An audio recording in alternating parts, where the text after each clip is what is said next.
I love this video because baby Keem is sungazing, but there are a few things that I want to address here. Yarashahidi's character sungazes at the wrong time, and this is her first time. And many of you who have been asking me questions about sungazing, how to sungaze, when should I sungaze, when she starts sungazing for the very first time, and she does it at this particular time that baby Keem is doing it, you'll see where the sun is. That is not when you gaze. You have to do it within the last hour of sunset or within the first hour of sunrise. That's how you start when you're a beginner. She starts at what it seems to be like 10 o'clock or 11 o'clock. When she starts doing it more often, then she can start doing it outside of the hours where the ultraviolet rays are in existence. But when you're starting out, you have to do it within the so-called safe hours. And I only say so-called safe hours because this is a general rule for those who are just starting out. When you increase, starting at day 1, 10 seconds, day 2, you're at 20 seconds, day 3, 30 seconds, you increase 10 seconds each day, then you'll start to be well adjusted. Your eyes, your brain, your pineal gland, pituitary, hypothalamus, your thalamus gland, the amygdala, all that is within the brain will get used to that high frequency vibration, that light energy.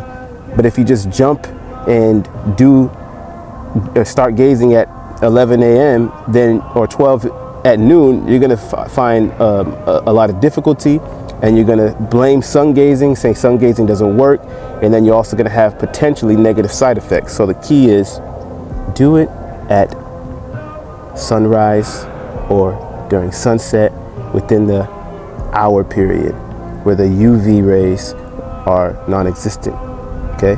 Where the ultraviolet rays are non-existent. That's number one. If you want me to make a longer video, just put in the comment section, gaze, and I'll do a full breakdown of this video. One of the important things to also address here is the fact that he said, turn off your phone. A lot of times turning off your phone is missed when people start gazing. You can't have your phone on. If you're gonna use your phone, only use it for a timer. Like if you want to time yourself for doing it at 10 minutes or 15 minutes, 20 minutes, put it on airplane mode and use the timer. If you have your own timer like I had when I first started this many years ago, I would use that timer and I wouldn't even have my phone. I'll shut it off. I'll leave it in the car. This is important because you want to connect with the sun. You want to connect with that loving energy. This is an intimate moment, and it's only when you have this intimate moment with the sun that you can really see the mental, emotional, and spiritual benefits, especially the spiritual benefits.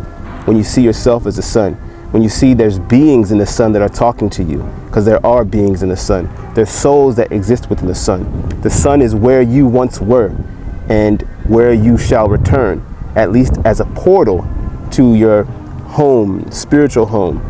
Before you get to that spiritual home, the sun could be that portal, should be that portal, right? So you want to connect on an intimate level with the sun, and you don't want any outside distractions.